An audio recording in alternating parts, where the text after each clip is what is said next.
Hi, I'm Adam Reilly, and I'm from Cincinnati. I currently live in Walnut Hills. He, him, and I identify as a cisgendered gay male.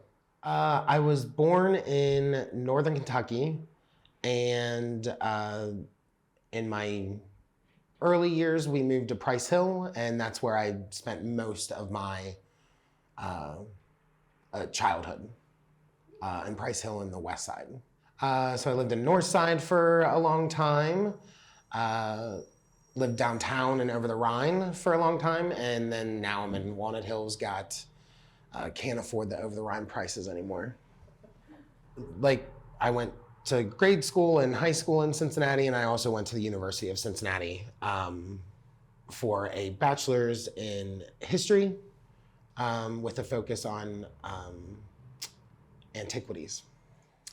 I guess when I was about 16, I came out to a few select people in my family. And then around that same time is when I started going out. This would have been in the, around 2000, 1999, right around there. And fake IDs were a lot easier to get at that point, and they were a lot more believable than they are today. So I had a good friend at my high school who was the only other person I knew of that was queer in any way. And every Thursday night we would lie to our parents and say that we were spending the night at each other's houses, and we would go to the pipeline. And the pipeline had multiple floors. I remember the first time I went there, it was like a whole new world kind of thing. Because you walk in and it was like a regular bar, and they had a pool table and things like that, and our fake IDs worked. We were really nervous that they weren't going to work, and they did. And then you could go down in the basement, and that's where the manhole was, and that was like a leather kind of bar area. And I remember just being like I didn't know what to do with that at that age, and just seeing these like leather daddies down there. And then they had a floor above that was like a dance floor. Had another bar up there every Thursday. At that time, they had drag shows, and that was my first experience with drag shows at that point. And then they had a fourth floor that had like a catwalk that you could overlook the dance floor from, and then there was like this outdoor area up there too. So neat. I mean, it was like, on Court and Plum is where it was, and I think now it's some kind of private wine bar of some kind. I think it's some kind of weird private place now. But we would hang out there like every Thursday. That's where I met my first drag queen that I became friends with, who ended up being Jessica Diamond. We're like the same age, so we were both underaged at that point. But I guess the owners of the pipeline didn't really care. I don't know. And we just did that every Thursday for a really long time. And then we, after a while, decided to branch out a little bit, and we checked out the dock one night, and that was also a huge experience for me, just seeing, what the dock was like. It was in this old building underneath the 75 bridge and had all of these giant pillars coming down, and it looked like somewhere that you could get murdered at. But you walked inside, and there was this huge bar and this huge dance floor, and everybody was having fun. I mean, it was really cool. And they had a volleyball league that played there that I was in for a little while. And from what I'm told, that's where the original Pride kind of was in their parking lot. And I had a really interesting experience. We would sleep in my car on these Thursday nights and then go to school on Friday. And we were usually late on Fridays, I think. And we were also pretty rough in the morning too, going to school like that. And one of the times that we went down to the dock, I parked in the back of the dock, and that whole alleyway was there was a lot of sex work going on back there. There was a lot of guys that went back there, and there was a lot of public sex going on. And at the time I didn't know that, and I thought I was just parking behind the dock, because there was no parking spaces up front. And my car battery died when we went to leave. My car wouldn't start. And so I didn't know what to do. And I tried calling the friends of mine that had cell phones at the time, but not many people did. And between my friend and I, we only had one cell phone. So that shows you how much times have changed. And we eventually broke down and called my mom to have her come and get us and jump the car and everything. And we got it all taken care of. And she didn't like shame me for being there, but I remember her like in this like mom voice being like, I know what happens back here. And I just thought that was such an interesting experience. Like, how does my mom know that there's like this public sex going on back here, but I didn't know until like I parked back here. So I had to have a whole conversation around that with her about, that's not what your 16, 17-year-old is doing, is, hanging out in alleys, giving blowjobs away. So like, but that was her concern, I think. So no, she really was accepting of me from the beginning. She was the first person that I came out to. But yeah, in that instance, I think she was more just afraid of, or concerned about my safety. And I will never forget when I came out to her, she teared up a little bit and cried a little bit. And I felt like, that made me feel really terrible. Like, oh great, who I am is making my mom cry. But then she gave me the context of why she was crying. And what she said to me was, she told me how much she loved me. And she said the reason that she was crying was because she can't control how other people will treat me. And she knew that I was gonna have a harder life than like my brothers, let's say, because of how society, treats queer people, treats LGBTQ people.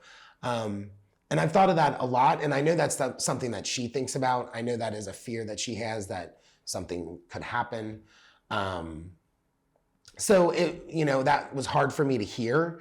But it also showed that not only did she accept me, but she understood what kind of was in store for me, and took some time to like warn me a little bit, which I think I took to heart for sure, and I still do. Yeah, I had a really small group of people that were close friends, and a few people who were family that I felt really comfortable around and felt supported by. That is not how I felt once I got outside of that group of people. At that time, it felt unsafe to be out, and maybe not out in general, but to be obvious about it and to just be walking down the street or something. It felt like really the only places that you could feel safe were the bars. And that's why we always went to the Pipeline. Like, that was the one time a week at that time in my life that I felt like I didn't have to censor myself, and that I could be open to enjoying things that, maybe people in my life would make fun of me for, or I could be open to the different parts of who I am. Like, I identify as male, but, at times I like to really queen out. And it's pretty hard to do that in front of, your dad, or your uncles or whatever. So there were like safe spaces where I felt like really welcomed and like I belonged, but I wouldn't say that I felt that way at school. Even when I got to UC, it didn't feel that way. And I didn't feel that way just walking around the grocery store or something. It was a much, much different time. When I look at how I walk through the world today, I'm sure that's partly because I've matured and I'm much more comfortable in who I am and confident in who I am. But I also think that this city has changed a lot in the past 20, 25 years, to the point where I feel comfortable pretty much wherever I go. And if I don't feel comfortable going somewhere, it's not usually because I'm gay or I'm queer. It's usually because it's just a scary part of place or something. Anybody might feel uncomfortable there, but I'm not feeling uncomfortable because of who I am. So that's been a really great change to watch. And I personally see it connected with, obviously homophobia, transphobia, racism, all of that stuff is connected and intertwined. But here locally, I think the catalyst that has made this city better is the 2001 riots. And I lived through that. It was, I worked at Findlay Market at the time. So I got to see some of it pretty up close and personal. And I didn't graduate high school until 2002. So I was still, a minor in high school at that point, but I had a fake ID. But I just think that really got the people that were racist, that were homophobic, that scared them, and they moved out of town. And they might not have moved out of the region, they probably moved to Butler County or wherever, but they at least moved out of the city. And I think that started the city off with a fresh slate, kind of, and we're able to build from that. And that's just how I see it. It seemed like such a flashpoint. And not only for, the Black community and the African American community and those who were being, murdered by police. And that's why it all started. I mean, all of the stuff going on now and the George Floyd protests and everything, Cincinnati had to deal with that 20, 25 years ago. And it's one of the things that I think they dealt with pretty well. Maybe not at first, it was not great, but the end result is a city that's more welcoming to everybody, it feels like. That was a real rant, sorry. I mean, I really feel like that's what happened. You saw a bunch of people leave and they left out of fear. And those people have since been replaced by, younger people maybe. And even if they're not younger, they've been replaced by people who are more urbanist, who are more welcoming of diversity in all its different types and forms that it comes in, whether it's race or gender or sexuality. And I think that's made the city a better place. The one thing that I think it has led to that might be a downside a little bit is you don't have the need as much for these spaces like the Pipeline. And a place like that I miss a lot. Or like Carol's on Main. I used to love that place. And it's almost like people don't feel like they're needed as much. And I'm sure social media plays a role in that. Grindr and all the hookup apps do. People are much, it's much more at your fingertips, and I guess it's easier, but I've always been one that likes the thrill of the hunt, like going out and meeting new people and having to have these conversations and getting to know people and stuff instead of, automatically getting sent like a dick pic after someone says hi to you. Like it's, fine if that's fine, but like it's a lot more fun to meet people and like see where it goes. But I really do think that was a real catalyst. I really do. Because it does seem like there is like a Cincinnati before that, and then there is a Cincinnati after that. And I think a lot of people, especially in the Black and African American community, look at it like that. But I think queer people in this town should look at it like that too. It really was one of those situations where, what's that saying of like, when the tide rises, all boats rise or whatever? It was one of those situations where it felt like the tide was rising a little bit and it helped everybody. And I think that was a cool thing to be able to witness and live through. I didn't know anybody personally at the time that I would categorize as they were experienced kind of violence from police. But after the riots, there were protests, and I knew of people who had been arrested and who had been treated really poorly. I'm thinking specifically of one trans man that I am still friends with, and they had a really, really horrible and traumatic experience in the Justice Center, where they were put in the male pod, and then the corrections officer let all of the people in that pod already, let them know that this was a trans person. And then that led to some serious physical and sexual violence against them. And that was in 2001.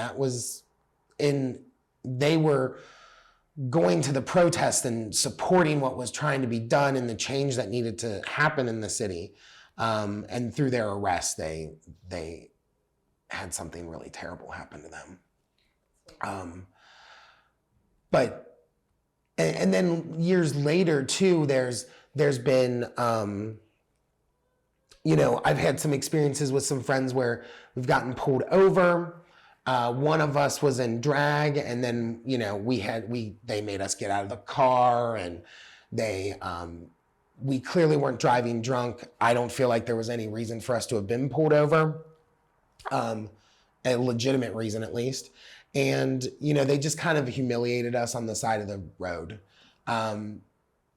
So I've had hit or miss experiences with police over the years. I've had some really bad experiences like that one that I just talked about. And I've had some pretty good ones too. Like they've had LGBTQ community liaison for a little while. Those officers I've had great experiences with.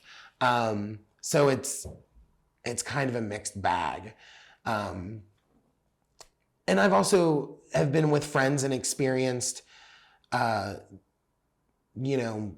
people yelling at you from across the street, calling you a faggot or something. I mean, I guess I got a real faggoty way I walk. I don't know. But that's happened to me more times than I like to admit. But it's just part of it, really. And I'm not going to let that change who I am or change what I do. I know who I am, and I'll be a faggot. That's fine. I don't care. That's a really good point. There is something about either a group of gay men or even an individual gay man that will trigger somehow straight men. And I mean, I don't know really where that comes from, but in my opinion, it comes from their delicate sense of sensibilities and how delicate their masculinity is. The fact that I am comfortable in myself and not walking around like I'm a lumberjack or putting on some kind of straight face is hard for them to take in, I think, because they don't give themselves that kind of freedom. So I think it all comes back to them. And I remember in college, we used to go out to the dock and we used to go to other places. There was, oh goodness, I can't remember the name of the place. It was in the same plaza where the old Kroger up in Clifton next to UC used to be. Vertigo. They used to have stripper nights. I think it was Tuesday nights where they had strippers, and it was electronic dance music. And it wasn't really a gay night, but it was because of everybody who went there. And I remember going there with a few girlfriends of mine, and one of them brought a guy they were dating at the time, and we didn't get along. I made him feel very uncomfortable, and it was very obvious that he was uncomfortable around me all the time. Just my presence made him uncomfortable. And I remember him going with us and saying that he was going to beat up somebody. If a man hit on him, he was going to beat up on him. And that really, said so much. It said, so you are equating a gay man hitting on you as being the same thing as a straight man hitting on a woman, is how I took that. And the way that you are hitting on women is as a predator. And so you're going to see gay men as a predator too. And that's how I took that. And I remember telling him, honey, you ain't cute. Ain't never trying to get with your ass. Because he wasn't cute. And that was another thing that I thought too about straight men at the time too. All of you think you were God's gift to everybody. Come on. Nobody is trying to get with you. You have a beer gut, you can't brush your hair, and you treat people like assholes. Who wants to get with you? I don't know. And I'm being very general here, obviously. But I'll never forget those kind of experiences of these really, in my opinion, sad and super delicate men who tried to portray themselves as these alpha dogs who could not handle being in the same room with a gay man. And I haven't, over the years, I've cut people like that out of my life, and I don't really know anybody like that anymore. So I kind of live in a little bit of a bubble these days, probably, because those people still exist. But I'm glad that I don't really have to deal with that as much as I did at that time, because at that time, most of my friends were women. A lot of them were straight women. Because I hadn't formed a lot of relationships yet with other gay men. So I was kind of forced to have these interactions that I'm really no longer forced to have. And I'm at a point in my life where I feel like I can just remove myself and like, I don't need to deal with that. I've put in my dues. This is kind of how I feel. So with these straights, I put in my dues. So, and we queers can't have anything of our own. Like, we do something cool and then the straights take it over. It's the same thing as like the Black community does something cool with music and then white people take it over. Like, it's the same thing, which makes sense. I mean, Black culture is a lot better than white culture. It's more fun, in my opinion. And queer culture is a lot more fun than straight culture. Like, we're just funner. So I think it makes sense that, over time you see certain elements of our community get appropriated, which, can be a good thing and could be a good thing if it was respected. And not that people need to know all the history of where everything comes from. Like, it'd be nice, but I'm not requiring that of people, but just respecting where it came from. And I don't know, maybe not outlawing it as well, like, might be a good tactic to use too. I don't think we need to make playing dress up illegal. That's another way of talking about drag. Kids understand what dress up is, like, if anybody understands what playing dress up is a 5-year-old kid. So it just doesn't make any sense. And drag queens are fun. I'm not a drag queen, but I've done my fair number of drag shows over the years with the Imperial Sovereign Queen City Court of the Buckeye Empire. I got that right. The court. I was Miss Magical Makeover in 2009. I have a crown from it and everything. But I wouldn't say I'm a drag queen, but I have a lot of fun doing drag. It's so fun. It's very freeing, and you can take on another persona that isn't you and is just kind of a caricature either of yourself or just one you've made up. Like, my caricature when I'm in drag is, her name's Coco St. Williams. She, everything that she owns fell off the back of a truck. She's always walking around with like a big gulp from UDF. Like, she's real trashy, and we like her for that.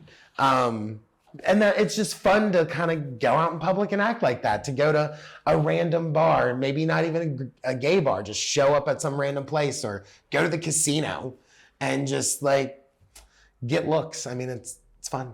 So yeah, I think it's a really good question to ask. Like, did these two, for lack of a better word, minority groups, the Black and African American community and the queer community, were they connected? Were they supporting each other? I think you're seeing more of that today, especially in the support kind of going both ways from organizations, especially like maybe the Urban League or NAACP, places like that. And I think you've seen a little bit more of mixing and integration of races within the queer community than what you would have seen 20 years ago.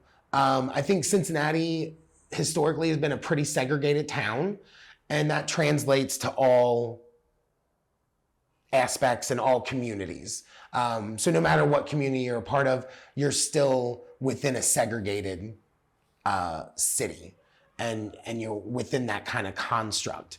And I think it just depends on the group of people. Like, I have friends who, of all races, but I also know that some of my friends that look like me, that are other white gay men, their main group of friends is all white gay men. So there's still that divide there, which is really unfortunate. I think it's another one of those aspects of, your voice can be a lot louder if you have allies.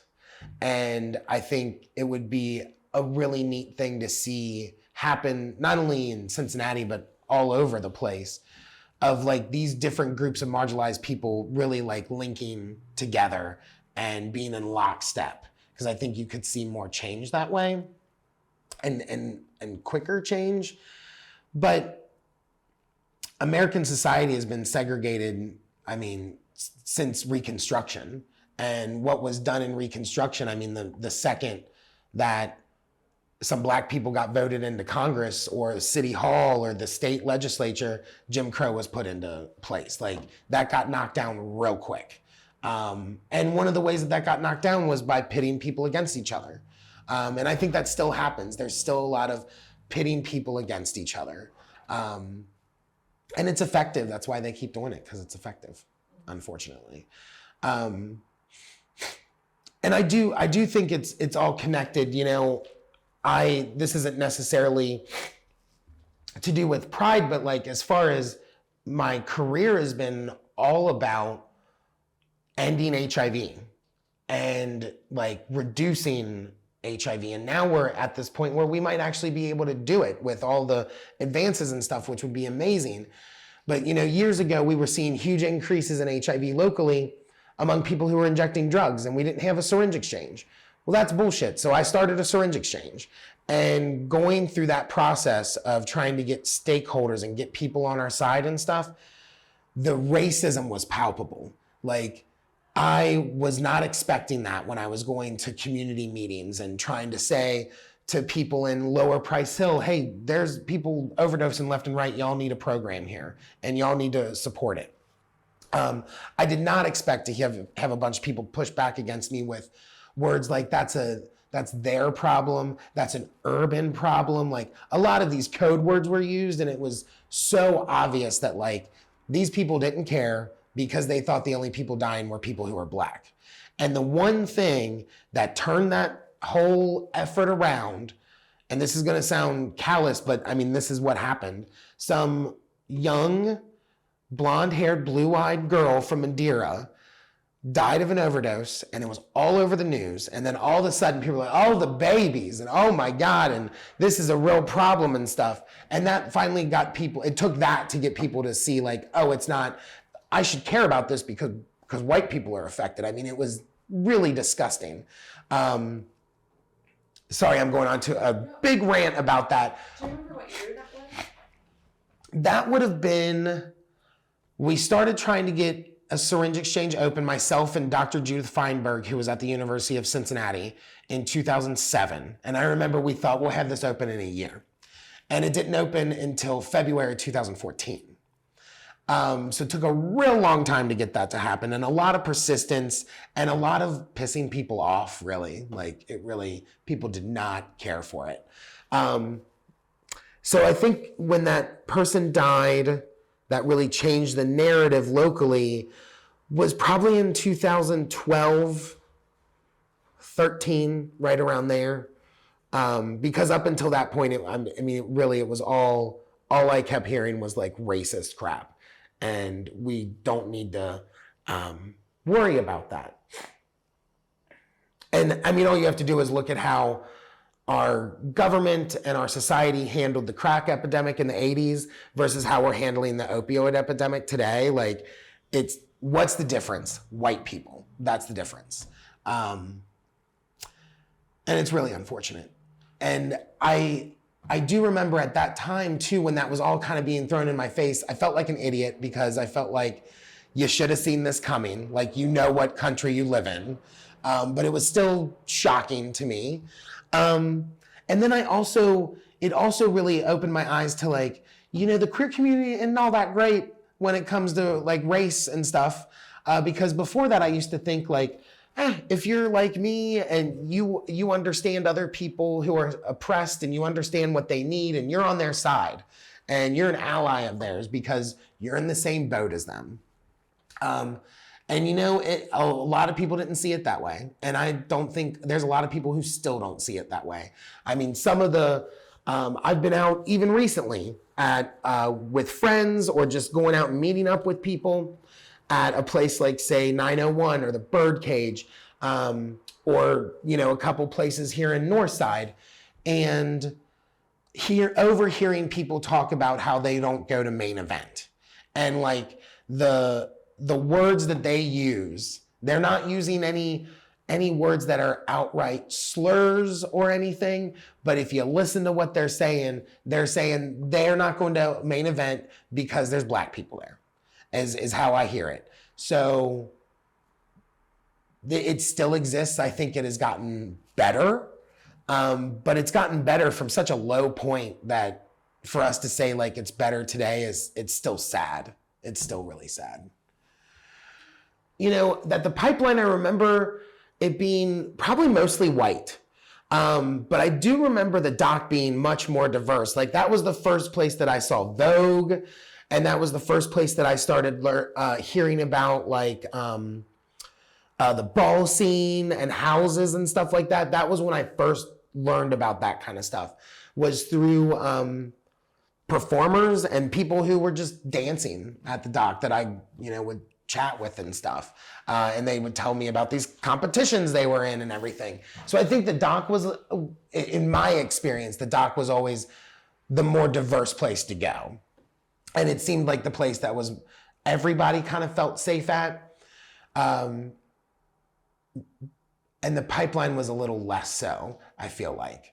And I mean, we're talking at a time when I went there with fake IDs and everything. I made my choices to go there, and looking back on it, I put myself in some really uncomfortable and potentially unsafe situations. I mean, some of the groping that I had to deal with from like way older men. And you were talking at the time, I'm like 16 or 17, and you're talking about men who are probably like in their 40s. And feeling like I was like a porterhouse and they were just like salivating over me because of the age difference, that there's a lot of gay men that like younger guys, which is fine. And that was just an interesting experience too, that just made me think of, was kind of the harassment to a degree, was something I wasn't expecting, and something that I didn't deal with at the time. I just like chalked it up to like, this is just part of being gay. Like me going out into these spaces, I should expect to randomly have some person who's twice my age put their hands down my pants. And so it took me a long time to realize like, no, that's really not appropriate. And like consent is a thing. And that's not what you shouldn't be accepting that kind of behavior from people. But it's definitely something that seemed rampant at the time. That seems less so now, but that could be because I'm not as young as I was then too, But at least for right now, when I go out, it seems like there's more respect around those kinds of issues, more about like bodily autonomy and like consent. And that just didn't really exist, at least in my experience when I was first going out. Yeah, I did have a lot of contact at that age with other older gay men or other people in the queer community who were older than me that could tell me about experiences and stuff. One thing I remember them talking a lot about was Mapplethorpe and all of the protests around that. And I remember thinking like, that sounds so badass, what you guys did and everything. And trying to, stand up for free speech. I thought that was super cool. Other things that they talked a lot about was like Article 12 and what that meant, which was interesting because hearing from them, that was the very first thing that I ever did politically was I went up to some guy that I was dating at the time, kind of dating or whatever, very casually. He was a little older, like 5 or 6 years older than me. And he was in grad school and he was very plugged in and active locally. And he drugged me along to a meeting about Article 12, about the repeal of it. And it was at some building that's like right at the intersection, just down the street here where the BP is in Northside. There's a little old building there right at the corner that today looks like it's about to fall down. But at the time, that's where they had these meetings. And I remember going, and they did a whole training for us. And then they gave us all of these materials. And then they gave us a geographic area and they were like, go door to door. And I was given Pleasant Ridge and had a whole bunch of streets I had to go to in Pleasant Ridge. And this would have been 2003, I think. So I just graduated high school. in 2002, and I went alone, door to door, trying to get people to like respect queer people and repeal Article 12, which did a lot of damage to the queer community. It was a article that, basically allowed it to be legal that you could lose your housing, you could lose your employment, you could, I'm sure a whole bunch of other things, like just, it made it illegal to discriminate against you in a multiple different ways. Made it legal, not illegal, made it legal. And I just thought that was complete bullshit, obviously. And then, so going door to door by myself when I was probably like 18 or 19, and having doors slammed in my face. Not every door. There was plenty of people who were super cool about it and took the materials and were all about it. And in the end, we know what happened. It got repealed. So the voters repealed it, which was great. But the experience of having some people just slam the door in your face as soon as they heard anything about like gay or queer rights, that was just done. But Article 12 was something I heard a lot about from the elders in the community, and that's one of the reasons why I didn't quite know what this guy was dragging me to. But once I did that one time, I was like, I did it several more times and did this door-to-door campaign, and I was really, and am still really proud that I was involved in that, even in a very small way. And then other things that they would bring up too, I remember people talking about the Badlands a lot. Never went there, but it sounds like it was awesome. From all the stories I heard, it sounds amazing. And then hearing stories of survival, specifically around HIV, but even if you take that out of the equation, stories of people surviving their horrible family who disowned them and kicked them out. People surviving their horrible workplace somehow, and they still somehow were able to go in every day and do a job so they could have a paycheck and live. But they still, the stuff they had to put up with from their bosses, or, things being said behind their back or even to their face and stuff. I mean, just the out and out, discrimination that they had to deal with and how it was so in their face. And I think another thing with the survivor part, specifically to HIV, had a lot of elders talk about, how they didn't want me or people younger than me to go what they went through. They didn't want me to have the experience of going to a funeral for somebody I was friends with and somebody I loved every single week for years on end. Because that's what a lot of them had to deal with. And it might have been more than one funeral a week. And that almost makes me want to cry right now. I mean, just the emotions of dealing with that, and then having to deal with the survivor's guilt for those individuals. And that's why whenever I have older queer people talk to me about their trauma and stuff, I really want to listen. Because I have my own trauma that I've gone through, and everybody does, but there's degrees of it. I mean, really, and the degrees of trauma that I went through were not the degree of trauma that people who were my age in the 80s went through, or in the 70s or whatever. And really respecting that what they put up with and what they were willing to fight for and stand up for is what's really gotten us to where we are today. And you cannot forget that, and you can't disrespect that. And you need to recognize where you fall in line with that. I think the elders in the community have a lot of knowledge to share, and a lot of relevant knowledge that is going to help us continue to be a resilient community, and is going to be like tips and tricks and like lessons learned that they're sharing with us, because we're going through another cycle right now, it seems like, of like serious discrimination. The conservatives in this country, the right in this country, I don't know why they're so afraid of gay people, but they are terrified of us. And that fear is playing out in all of these discriminatory laws that they're trying to pass.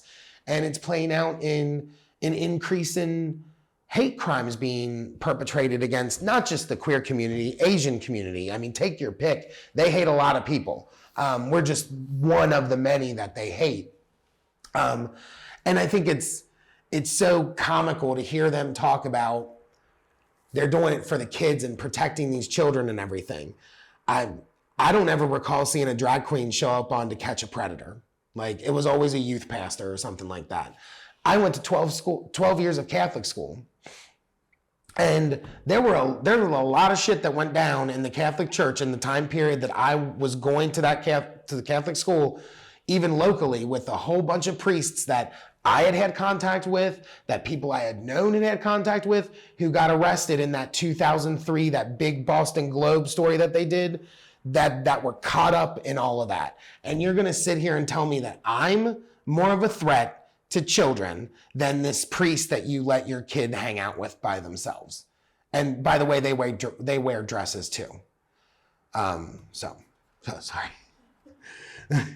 Yeah, after graduating high school, and then, going to UC, I had moved out on my own.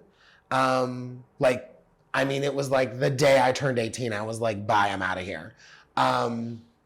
And I had initially moved in with a friend from high school who was a straight guy. And we got an apartment together. I was going to UC. He was going to like a trade school of some, I can't remember exactly. He didn't go to UC. He was going somewhere else. And that was an interesting experience because it was a real learning experience for me. We were really good friends in high school. I had a huge crush on this guy. And I remember thinking like, we're gonna live together as roommates and then it's gonna like turn into something different and we're gonna be together the rest of our lives because I love him.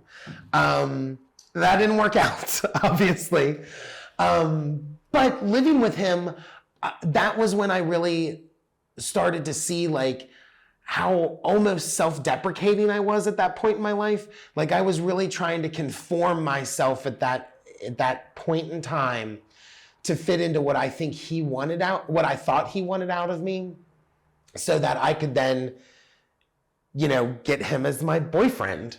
And I remember at the time, the whole idea of like marrying someone didn't even cross my mind because that just didn't seem even possible. Like that didn't seem like that was ever going to be a thing in 2003.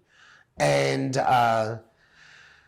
so during that time frame, I started to see what I was doing and how I wasn't really putting myself first or like being my full self in that situation. So when living with him, he had his own things that he went and did, and we lived on the west side. And I remember he used to go out and Chevy it a lot. And that was like just terrible to me. Like that was like the last possible place I wanted to go out in. Especially because for those West Siders that know, if you stay on the West Side and you go to a grocery store or you go out to a bar, you're going to run into somebody you went to high school with. Like that's not the experience I want. So that's when I started, continuing to go like to the Pipeline and down, and the dock, but then also trying to, like, I branched out a little bit. I remember that's the time frame when I discovered Carol's on Main and thought, wow, this place is cool. It's a restaurant. They have a piano bar upstairs. It's kind of fancy. It was cool. And I think there was also a Hamburger Mary's right around that time frame too that I had found. And, I didn't really know where to look. It's not like these places were advertising on television or on the radio or something. I just kind of heard about them and then would show up, go check them out. And I did one of the first places at that time frame that I went to was Pink Pyramid. So during this time frame when I was living with a straight guy that I was trying to be like, no, you're not straight, we should be together or whatever, really barking up the wrong tree, I went to Pink Pyramid, and the front of it had all this gay stuff. Like they had these different cards that you could get that were kind of pornographic, some of them. And then they had like a whole section that had a bunch of like Christmas ornaments that were like hot leather daddies, but they like were dressed up as like Santa and stuff. And I mean, I just remember thinking they had all of these little like kitschy like trinket stuff and thinking like, this place is so cool. And then they had like the back room where all the magazines were and where like the DVDs, and probably at that point it was mostly VHS, and where they had a bunch of sex toys too. And there was always a bunch of like, you know, there was some public sex that happened back there and everything. So that was a really interesting experience and way to meet people that knew about other places. And they also had a community board. Like when you walked in, I think it was to the right or to the left, there's a big cork board that there were flyers up and, you know, for different bars or different parties or, you know, just different things in the community, making different community announcements. So once I discovered that place, I really started to use the Pink Pyramid as a, like a resource almost. The Pink Pyramid was on Race Street, in between Court and 9th Street. Right now it's a vacant building. It's a little tiny building that's got a storefront, and then 2 floors above it, it has like bay windows. It's right next to 901. Yeah. And in between 901 and where Yum Yum Chinese used to be, like right in between there. And they got shut down by the city. I don't really remember all that happened with that. I don't know kind of where that came from, but it was sad to see them go because once they closed, there wasn't another queer bookstore or retail space like that that you could go to.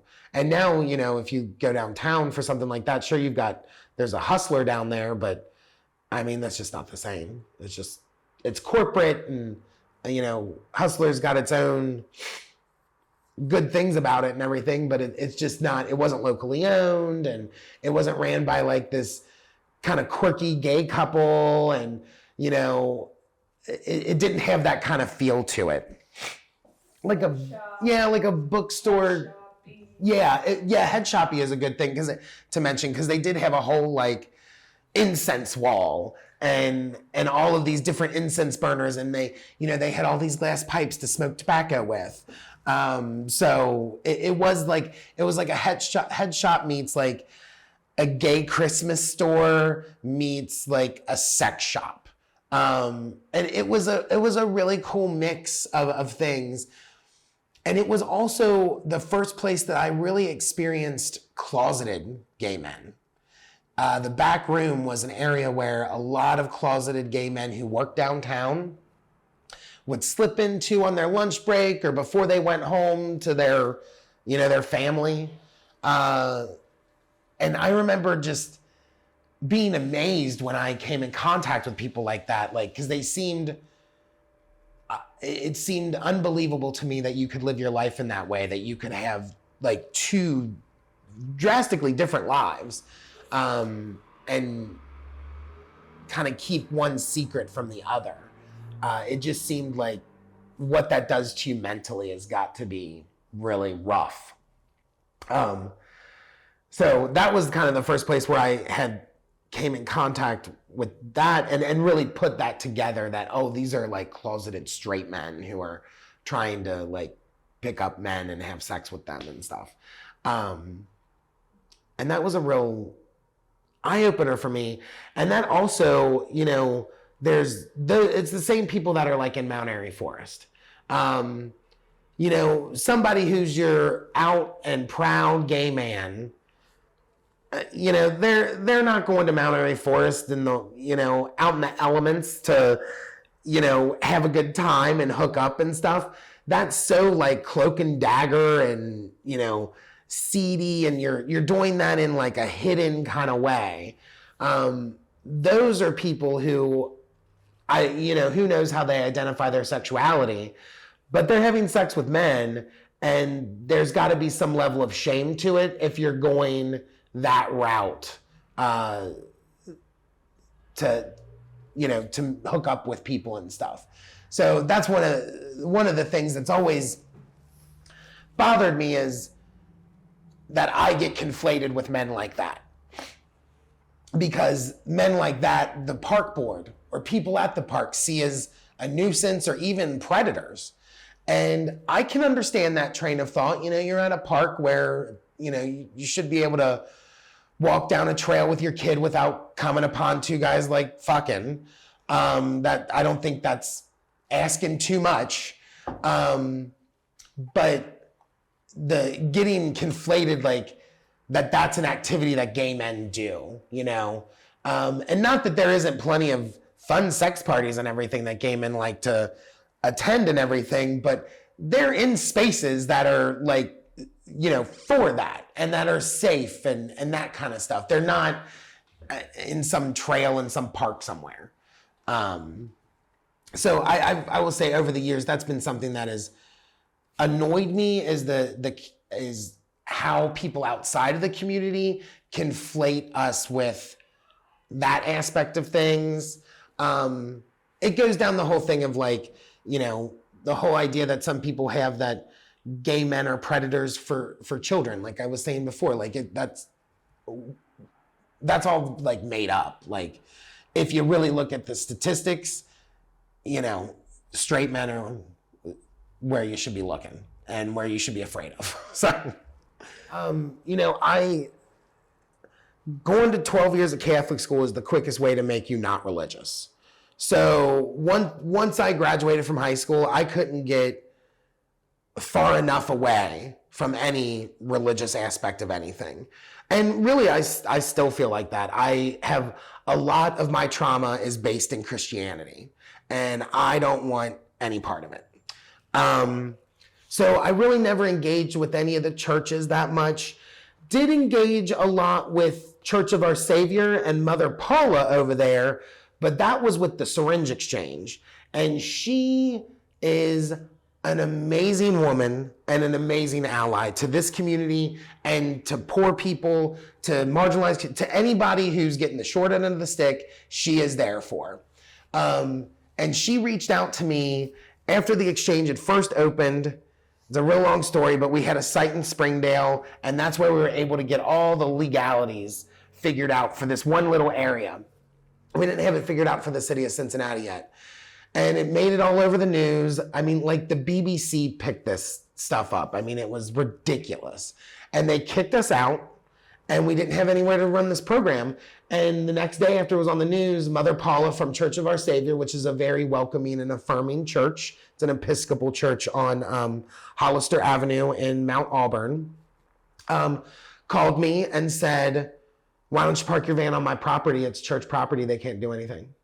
And all right, girl, let's do it. And that's how the exchange sustainably got started and didn't get shut down again after that. And through that experience, I got to learn about, when I first started working in my professional career, I worked for AVOC, or AIDS Volunteers of Cincinnati, which later they changed their name to Stop AIDS, and then they went under in the 2007, 2008 financial crisis. But that church is where AVOC started, was at the Church of Our Savior on Hollister, and Mother Paula was there for it. And when I learned that, I just thought like, wow, like, and you're still in it, and you're still here for people.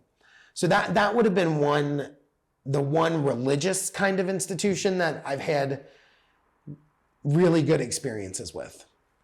And then outside of bars, there was the Gay and Lesbian Center that used to be in Northside, in the building with the flowers on it that's right next to Hoffner Park. And I think there's like a smoothie shop or something in there now. But I remember going in there when I was pretty young and meeting some other young people and meeting some people that were a little bit older than me. And that was really the way in which I met some elders too. I think the first vocal elder that I met was Michael Chanick, or Mother Goose.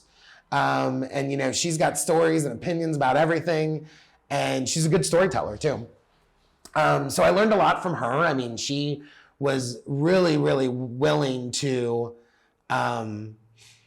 sit down and share experiences and things like that, which I thought was really cool. And then I got even more involved with the center, and at one point I was on their board for a little while, like 2007, 8, 9, maybe up to 2010, I can't remember, in those years, was on their board, and I ran the men's group that they had, which was, kind of a support group, but it was more just a time each week that a lot of younger gay men would come, and some of them they were all out in that space, but not in their lives, and they were all kind of trying to navigate how to do that. And that was a pretty cool experience because some of those people I'm still in contact with, and I still see every once in a while. And some of those people have now transitioned and are trans women.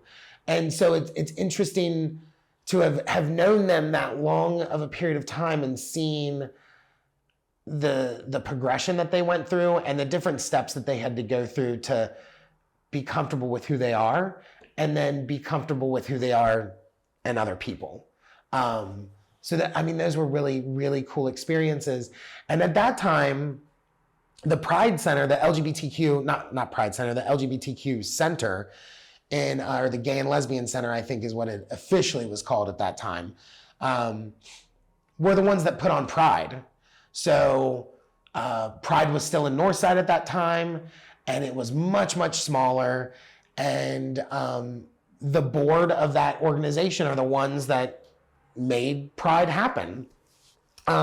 So I was involved with putting on Pride for a few years as well, planning out the festival and the parade. And this would have been when the parade started at Burnett Woods. You go down and you turn onto Clifton Avenue, and then you turn left onto Ludlow and go down the hill, and it would end after you came into Northside at Hofner Park. And at that time, that one block in Northside where Tilly's is now, that used to be the Serpent, and across the street was Jacobs, and then next door to Jacobs was Bullfish's, which, as far as I know, was the only really lesbian dedicated space, at least that I know of, really. So that was so cool because there'd be this huge party in Hofner Park. They'd have a stage, they'd have bands, and it was all local. They didn't bring anybody big. There was no Debbie Gibson. There was no big anybody, no names. It was all local. And it had such a community feel to it. And being able to hang out in that park and then go to the Serpent and go to Jacobs and go to Bullfish's and just be in that whole area was so fun. It was just such a fun time. And now when I go through that block in Northside, it's great that Tilly's is still there and that space is still a queer space. But it's real, it's just sad. Like Jacobs, they had these 80s nights that I used to go to all the time, and they were so much fun. And Bullfish's was great too. Like all of my lesbian friends, we'd go there, and it was kind of like a little hole in the wall kind of place, no thrills. You'd get a PBR and a shot or something. It was one of those kind of places.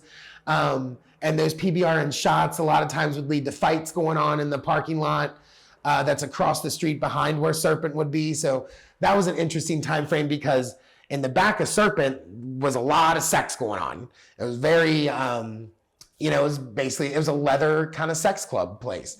So in the back of the Serpent, in their outdoor area, which had privacy fences and stuff, but you knew what was going on back there. And if you were in the parking lot back there on, a Saturday night at 2:00 in the morning, you'd have a group of lesbians over here fighting over somebody.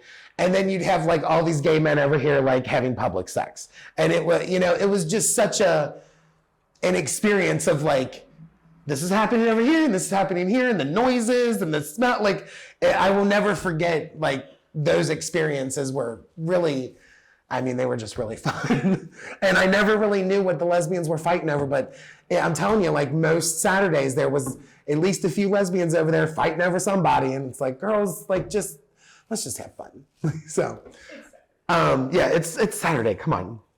And So that was a really fun time period because we had to just be real scrappy to get the money together to put it on, even to get enough money to get like the permits that were needed and stuff.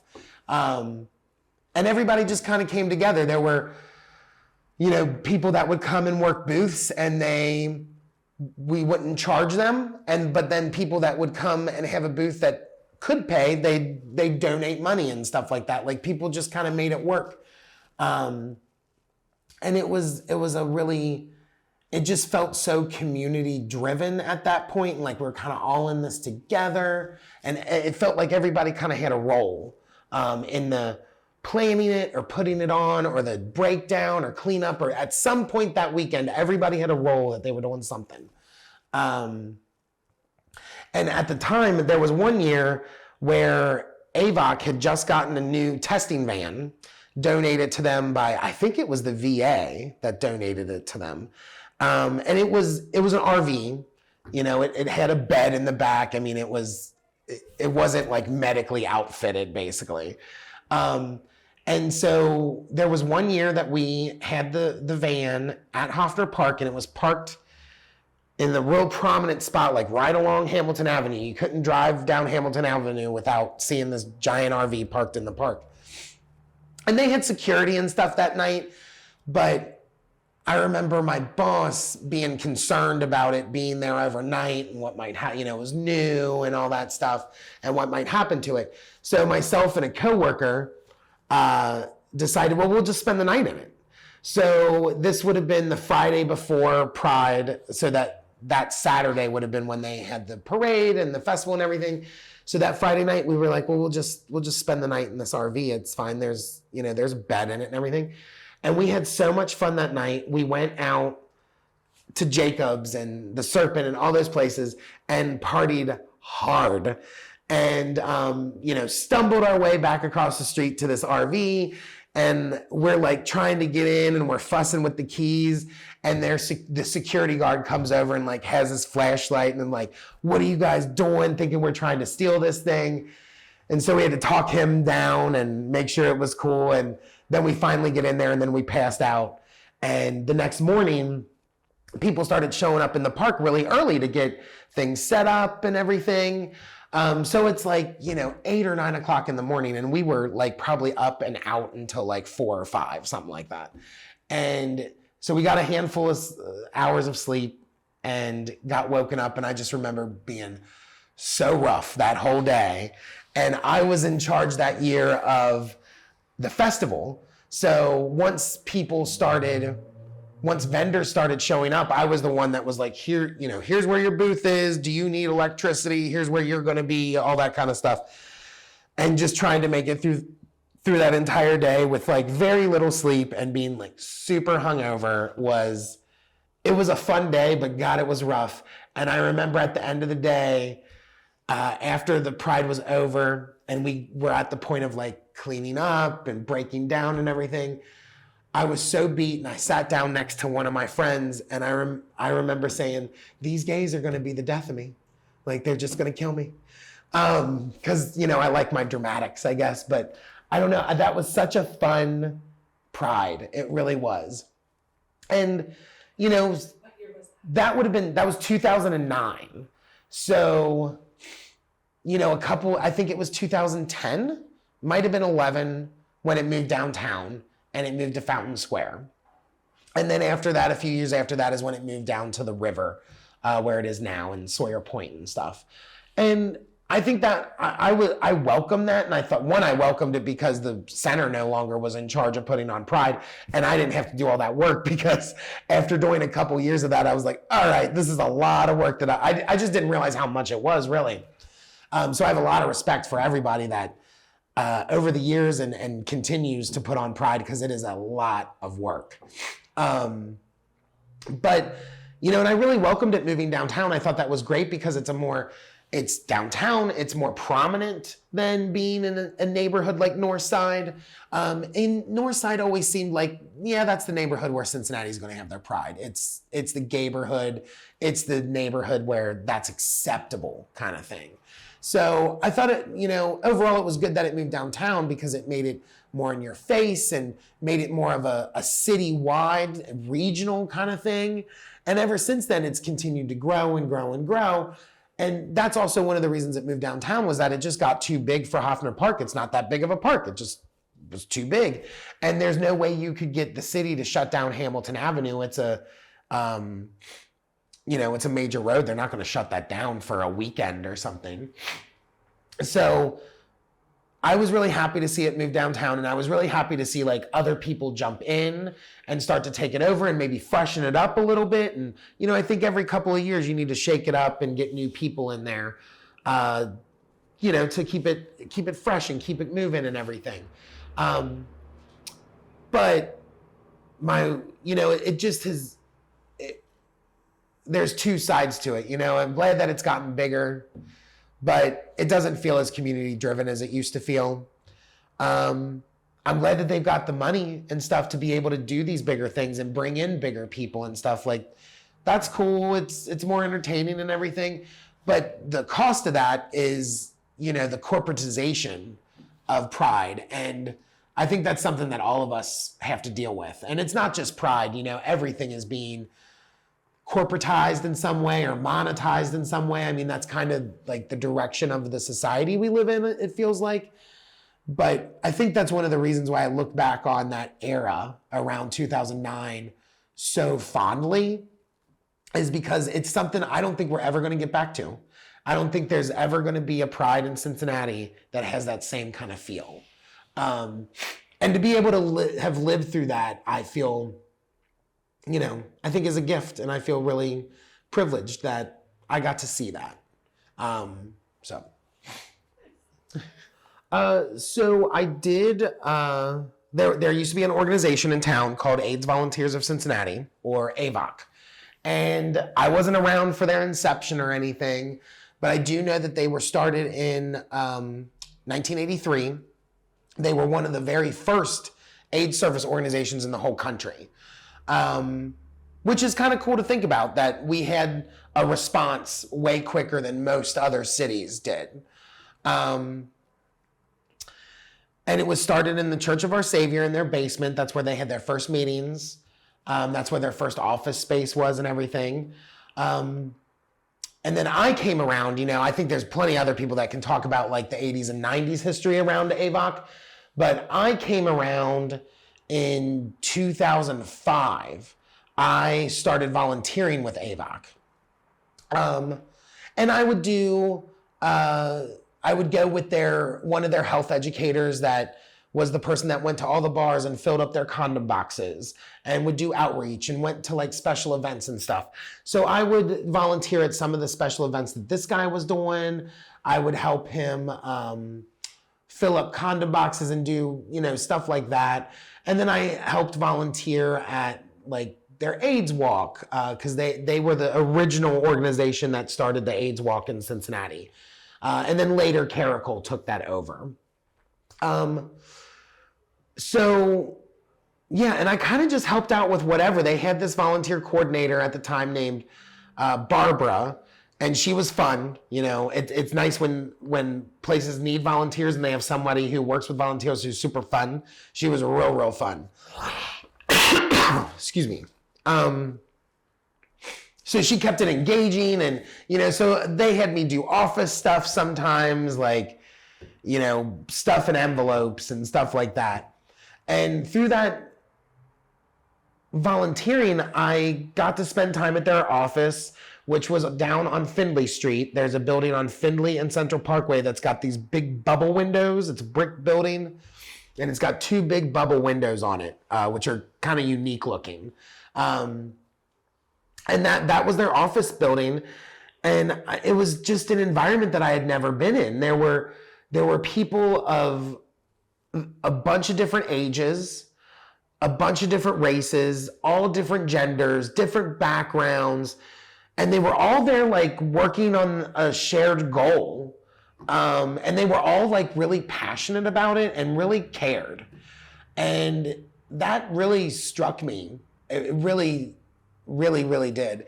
And when the guy that I had done a lot of the volunteering with, who was doing all the outreach stuff, had said, I think he was going back to school. So he was going to get another part-time job and then go back to school. So he was leaving that position. And I thought, why? I can do your job. Like, I want to do your job. And I interviewed for it, and I don't know why I remember this, but I was wearing like a lavender colored button-up shirt, and I was sweating so much that I had like pit stain like all over. I mean, I was so sweaty, and it was like July, and so it was real hot. I mean, I just looked a hot mess. And I remember thinking after that, there's no way they're going to hire me. Because I looked like such a mess. I mean, really. And they brought me back for a second interview. And I did, they had you do a presentation as a second interview, because a big part of that job was public speaking and that kind of thing. So I did a presentation on Boss Cox, who was, a Prohibition era kind of mob boss here in town. And I thought he was a fascinating character because he pretty much ran this entire town like by himself.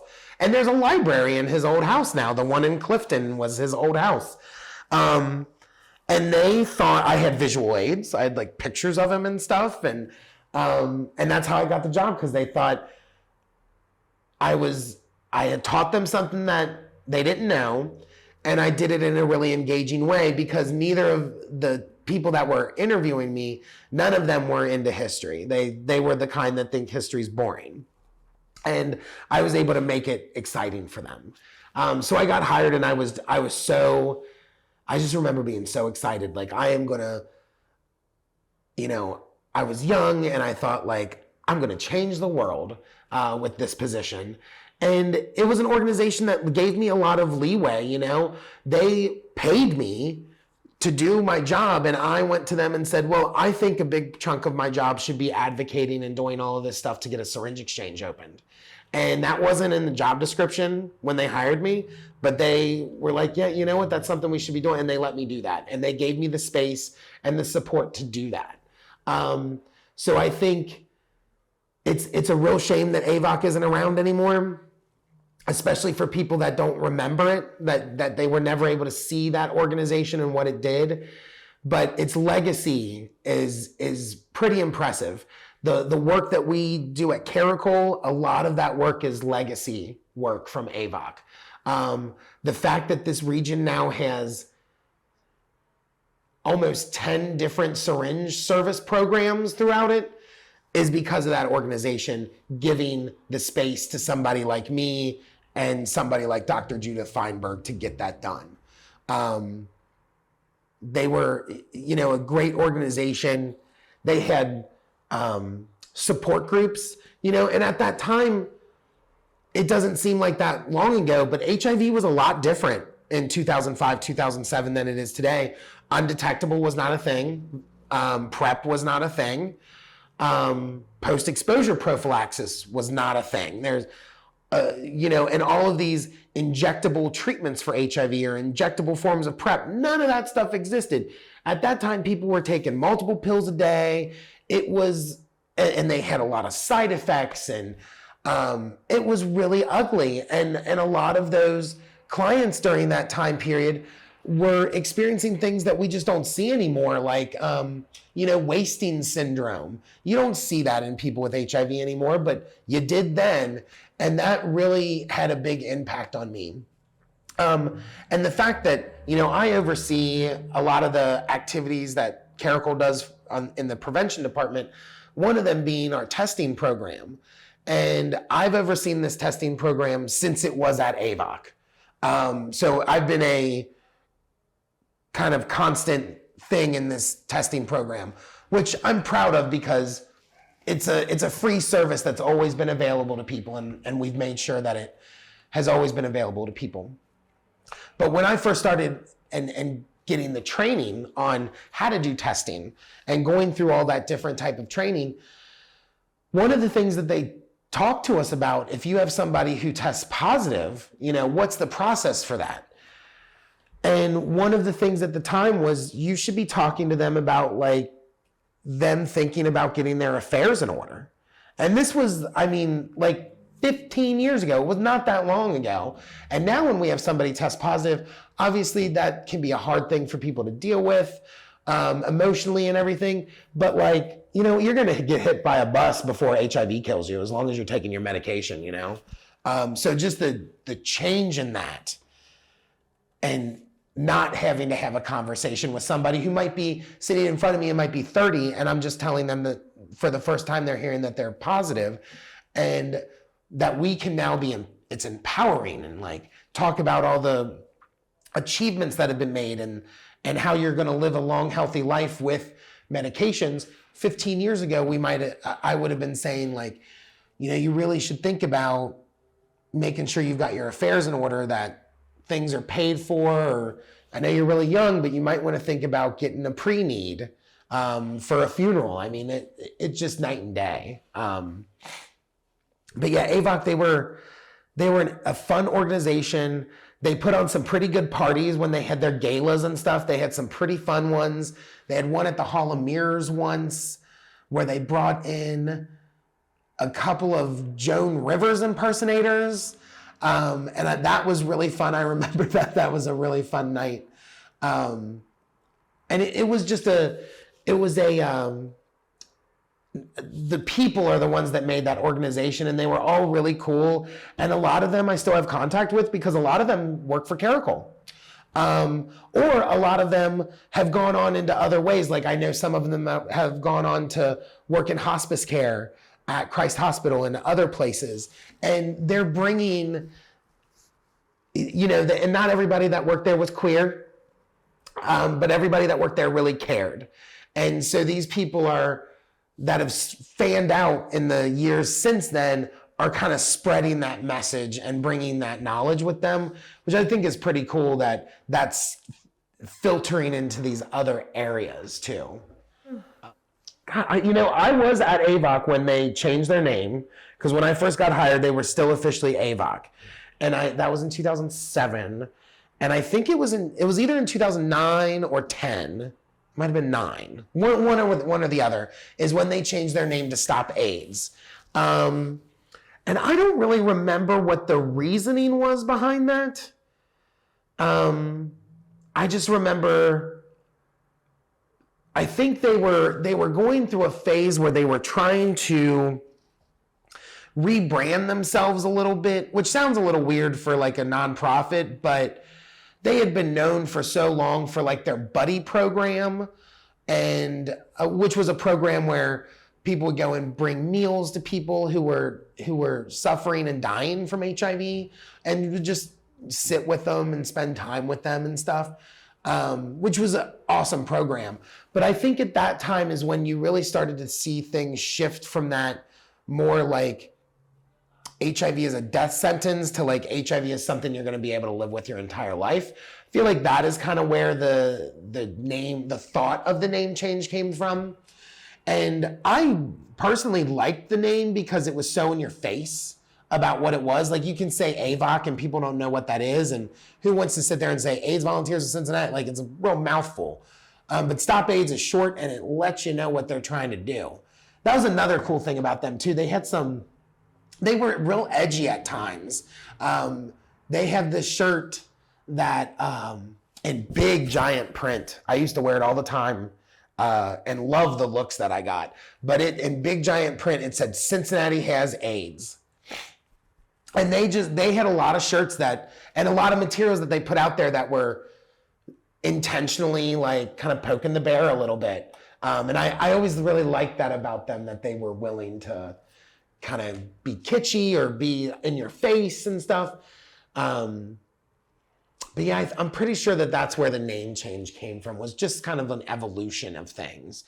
Because at that time was when they were also getting rid of things like the buddy program and all these things that like were so needed in the 80s and 90s and even into the early 2000s. But then by that time, it was just like so many advances had occurred and we just don't really need this stuff anymore. So I think it was just part of that evolution. Oh God, we could get into that. It was ugly. It was real ugly. I mean, it was because of the financial crisis, really. And so everything really hit the fan I think at the very beginning of 2012, and they shut down, and then all of the funding that they got for like case management and providing care, pharmacy and medical care and stuff for people living with HIV all shifted to Caracole. And all that funding is federal money through the Ryan White CARE Act, but that money is funneled through the Ohio Department of Health. And the Ohio Department of Health, basically they did an audit of AVOC and their finances were not right. And they weren't being good stewards of public money, basically.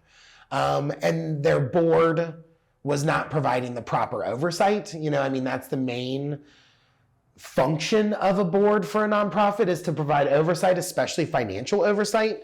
And they just weren't doing that. So the Ohio Department of Health saw the writing on the wall with that, and they yanked all the funding. And without that funding from the state, there's no way they could have gone on. So they just folded. The people that were there, we lost our jobs temporarily, everybody landed on their feet, but it was a pretty traumatic experience because it kind of happened out of, I was just this like outreach worker, it's not like I ever got to look at our budget or anything. So it was a real shock to most of us. And it just kind of happened. They just told us, and that was that. And they filed bankruptcy. And when you file bankruptcy, every creditor that you have gets in line, so the mortgage company is going to get their money first, and whoever else is going to get their money too. And none of the employees got their money. So none of us got our last paycheck, which was also really sucked because, you lost your job and then you would hope that you'd at least get paid for like the last few days that you worked. Well, we didn't, none of us did. We didn't get our paychecks, which was pretty crazy. And it was, I think we're in a better place today. Our HIV services today are, in the state of Ohio, they are the gold standard. What we provide here in Cincinnati, and nationally we are looked to as a leader. So I think Cincinnati should be really proud of having an organization like that. But my experience with AVOC at the end was, I was the person who was testing that day. So if anybody came into the office, it was me that was going to test them. And so I was in with somebody who was getting tested. They had tested positive. And so I was in there with them a lot longer than, you would be if they had tested negative, and going through things with them and really trying to counsel them and make them, feel a little bit better about what was going on and get them to see like, this is tough, but we can move past this and there's medications, blah, blah, blah. And they took it pretty hard. There was a lot of crying from them. And so I had to deal with that, and that's fine. That's part of my job. That's what I'm there for. But while I was in that room, they went over the intercoms and called everybody over to the boardroom and didn't say why or anything. So finally I get done with this test and this person leaves, and then I go over into the boardroom and everybody's crying. And then that's how I found out, like I had just dealt with this person, and then I walk into this room and all of my coworkers are crying because we all just lost our job. So it was a day, and it was traumatic for sure. But like I said, it's even though that was unfortunate that happened and everything, we are in a much better place, and the legacy that they leave behind is palpable. Really, they did overlap. Caracole started in 1987. So Caracole started about 5 years after AVOC did, and Caracole started as a hospice. So our history is really housing and providing hospice care. So when the two of those organizations were together, Caracole basically took care of the housing part of things, and AVOC took care of the pharmacy and medical and case management. Now that AVOC isn't around anymore, Caracole does all of that. So our housing programs still exist. We have our Caracole houses, which are 2 apartment buildings. where we have permanent supportive housing for people living with HIV and their families. And then we have scattered site housing where it's kind of like subsidized housing, like CMHA type housing for people living with HIV and their families as well. So that's I think that's something that's really great about our program for housing, is that it's not just for the individual, it's for their family too. It looks at the whole person. I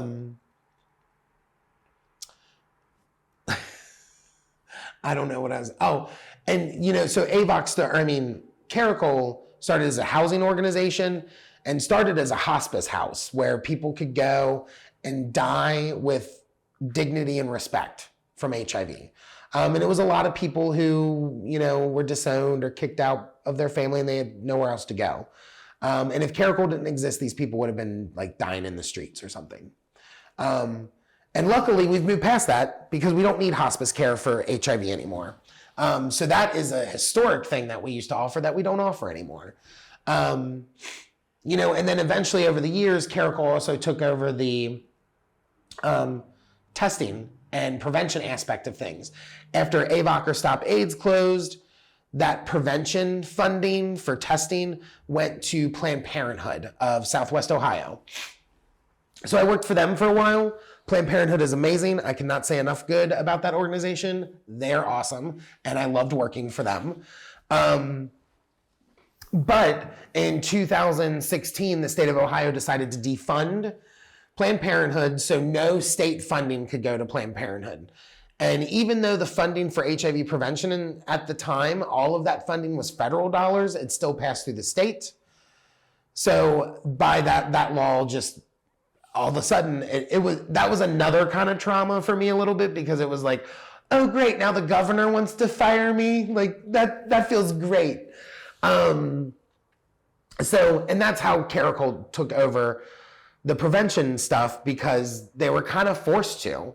And if Caracole didn't take it over, I don't know who would have.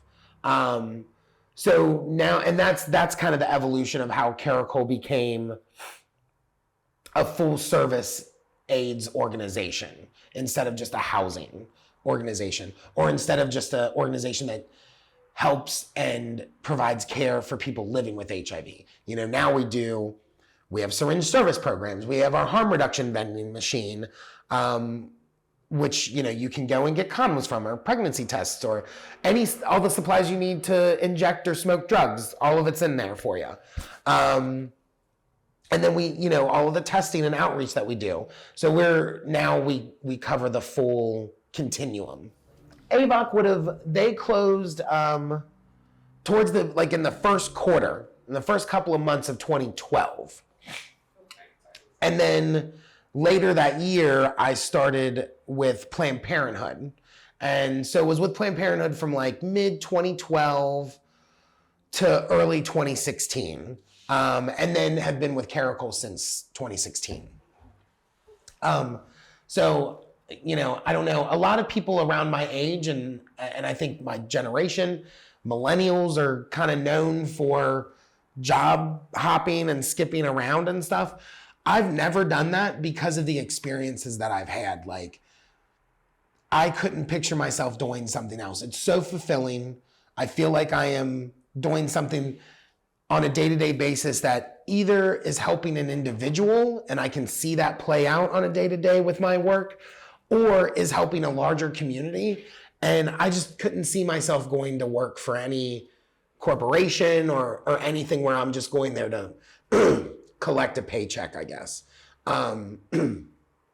The experiences that I've had over the years have, and a lot of them being at AVOC, really planted those seeds that this work really needs to be done, and it needs to be done well.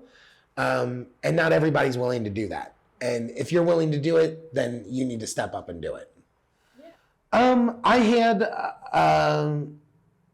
people in my life who had gotten into drugs pretty bad, and some had overdosed and died. And this was before, you were hearing about all of the opiates, even though that's what they overdosed from. It was in that era where Oxycontin was still kind of newish. You know, like OxyContin really came out big in the late 90s, and this would have been in the early 2000s. So, you know, 5-7 years after OxyContin came out and was widely available, I started to have these experiences through people I knew who got really addicted to these drugs and, you know, and then died. And I just saw that the services weren't available for these people. Like at the time, if you went to Chicago or New York or LA or Miami or somewhere, you could find syringe exchange programs. You could find harm reduction programs. But if you weren't on the coasts, outside of Chicago, if you weren't on the coasts, those programs didn't exist. Even in a city like Atlanta, even other, you know, big cities, if they weren't on the coast, they really didn't have these kind of programs. And that still infuriates me because I feel like the people that I know didn't have to die. And if those programs were available, if Narcan distribution was available then, if clean syringes were available to people then, they wouldn't. One of the people I know, I suspect that it was more of a suicide than an overdose, because they had found out that they had hepatitis C and they had HIV from sharing needles and other equipment. And you know, I think that was their reaction to it. And I think there's a lot of people that didn't have to die. And so when I learned about these programs in other cities, I just remember thinking, well, this is fucking bullshit. Like, why is this not happening here? And that's why I spent so many years trying to get that open, because I could see through my work with AVOC and doing outreach and going places, I could see how it was taking over. And I didn't, you know, and I could foresee a bunch of people dying that didn't need to die. And so that was kind of the personal part of it. So there was very, very personal things that got me into it. And then there's also some like things that I observed in the community that I was like, this is a real shift here. Because I was the person who went to a bunch of different treatment facilities and would do education and then offer testing to their residents, like the Cat House and Prospect House. And Prospect House in Price Hill is the one that really sticks out to me, because I had been going there for a couple of years, and all of the guys it's a men's only program, and all of the guys that were there, they were there for alcohol, a lot of crack, you know, some coke, stuff like that. And then one month I went and it had just completely flipped, and everybody was there for heroin. Everybody was there for an opiate. And that is such a different addiction than alcohol or than crack. It's such a different addiction. And it's much deadlier, you know, it's much more likely that you're going to overdose. And so seeing that of like, wow, like I used to come here and, you know, and you learn a lot about people when you're testing them. You get a lot of information about their sexual history, their drug use practices, that kind of stuff. And it was just like so in your face that, well, the last month that I was here, not one person mentioned that they were on, that their drug of choice was heroin. And now I just had 10 people in one day tell me that that's their drug of choice. And I talked about that in some coalition meeting or something I had to attend at some point. And Dr. Judith Feinberg was in that meeting, and we hooked up afterwards. And she was at the time a physician at UC. And every so often she would be put on rotation in the ER. And she had noticed that she was put on rotation once, and she had seen all of these things that she had never seen here in Cincinnati, namely endocarditis, which is an infection of the heart valve that is really common to see in people who inject drugs. And she came to Cincinnati from Baltimore, where they have a long history of an injection drug use population. and people who are injecting drugs. So she had seen that a lot in Baltimore, but had been here for like more than 10 years at that point, never saw it once here. So we connected over that of like, something's really changing here locally. Sorry, that was a really long-winded story, but it just felt like neither one of us heard anybody else talking about the need for these kind of programs and the need to do this kind of stuff, but it needed to happen. And that's kind of how I've lived my life a little bit, is like I see something that needs to be done and then I try to make it happen. It doesn't always work out, but in this instance, it took a long time, but it finally did work out.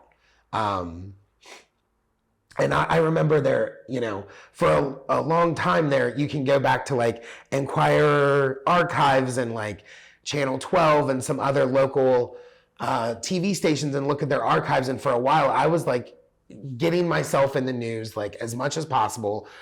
And the way I was doing it was I was going around and finding syringes that people didn't know what to do with them, had nowhere to properly get rid of them. So they just leave them in parks or wherever. And which is gross. And so I just went around taking pictures, and eventually I got different reporters to follow me and would be like, yeah, we're in a playground and there's a slide right there and there's a used syringe underneath the slide. Like, we don't see that as a problem here.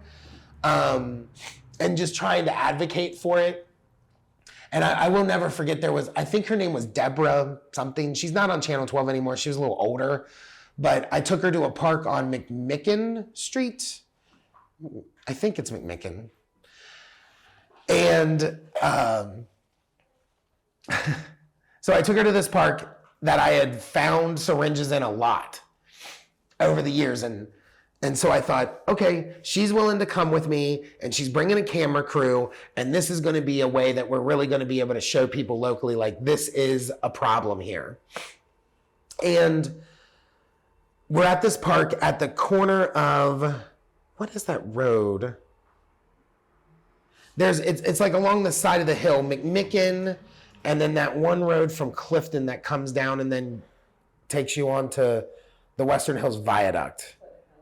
Is that McMillan? Yeah, McMicken and McMillan. Yes, there is a park at the corner of McMicken and McMillan, right on the hillside, where I had always found syringes, and there's a big playground in there and like kids playing there and stuff. So I took them there, and I remember being so nervous because usually I took like 5 steps into this park and found a syringe, but we were there for like 5 minutes and I didn't find any. And I was like, oh my God, like they're going to think I'm lying or, making up stories or whatever. And that's where we found the one under a slide, and they caught it on camera, and my queer ass looked so queer from behind. Like, I looked like such a queen, and it was such a funny video because I had really long curly hair at the time, and they were filming me from behind, and you could tell I got excited because I was standing, I got on my tippy toes, and I went like, there's one, and I was so excited to find a syringe in a park. But you know what? It worked. It got people to be like, oh my God, these things are everywhere. So I don't know why. That was a very funny, how I got excited about like, there's a syringe oh my God, thank God. But if I didn't find one, I had in my head like, oh my God, if you don't find one, they're never gonna do a story on this again. They're never gonna return your email or your call or whatever. So it was maybe not a good thing, but it was a necessity that happened, let's say. And I will say for those elders though, when I've heard those stories from them and stuff, the thing that I keep thinking, you could maybe say this is selfish, but the thing I keep thinking is, thank God I was born in 1983, not graduated high school in 1983. Like, yeah, I mean, just, I don't know if I have the like inner strength to like live through something like that. I don't know if I would come out the other end as well adjusted as a lot of the people that I know have come out. And I think that's a real testament to like who they are as people. So yeah. I do. So my first Cincinnati Pride it was in Northside, and it would have been 2004, I think.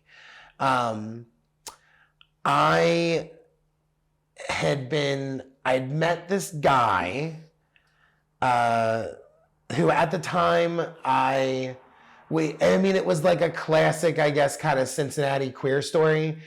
I went out with one of my best girlfriends and we went to the dock, and I met this guy on the dance floor, and we danced a lot that night. And then the next day we exchanged phone numbers. And then the next day I called him and we went out. And then after that, we were together for like 5 years. And it started out lovely, like many relationships that ended in tears and crash and burn or whatever. But at that era in 2004, I was with this guy, and we had been like still in the process of discovering Northside for ourselves.